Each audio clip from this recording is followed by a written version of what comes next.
Hello everyone, welcome back to my channel. তো আজকে আমি কি রান্না করেছি সেটাই তোমাদের সঙ্গে শেয়ার করছি। আজকে আমার রান্নার মেনুটাই শেয়ার করছি।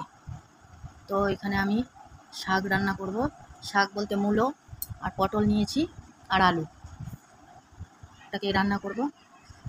তো আমি তেল দিয়ে দিয়েছিলাম কড়াইয়ে, পেঁয়াজ লঙ্কা ফোড়ন দিয়ে, আর মূলো আলু আর পটলটাকে দিয়ে দিয়েছি।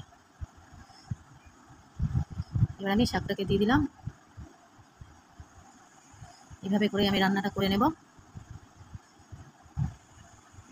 হলুদ লবণ দিয়ে ঢাকা দিয়ে রেখে দেবো। আজ আমি কি করছি একটু একটু করে সেগুলোই তোমাদের সঙ্গে শেয়ার করছি। আর এদিকে রান্না করব মাংস, খাসির মাংস। আলু দিয়ে করব। আলু কেটে নিয়েছি, মাংসটাকে ভালো করে ধুয়ে নিয়েছি, ধুয়ে পরিষ্কার করে নিয়েছি। আর এদিকে পেঁয়াজ লঙ্কা কেটে দিয়েছি। মাংসটা আমি বসিয়ে দিলাম, সব কিছু দিয়ে তেল লঙ্কা পেঁয়াজ সব কিছু দিয়ে বসিয়ে দিলাম। দিয়ে কিছুক্ষণ ভাজার পরে আদা রসুন পেস্ট, জিরে ধনে গুঁড়ো, গরম মশলা গুঁড়ো, এগুলো সব দিয়ে মাংসটা রান্না করে নিলাম। এবার আমার এদিকে পোলাও বসিয়ে দিয়েছি।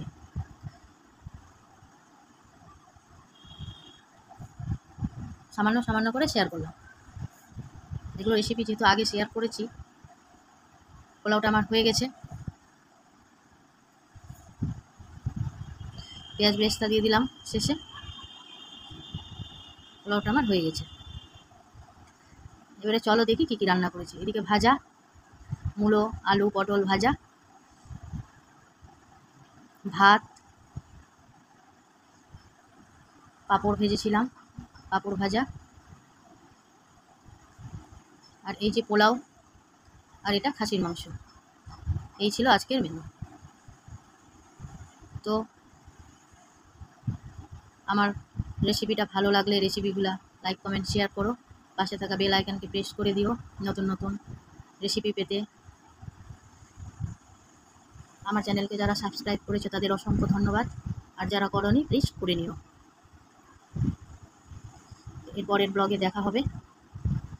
আজ এই পর্যন্তই। Bye bye.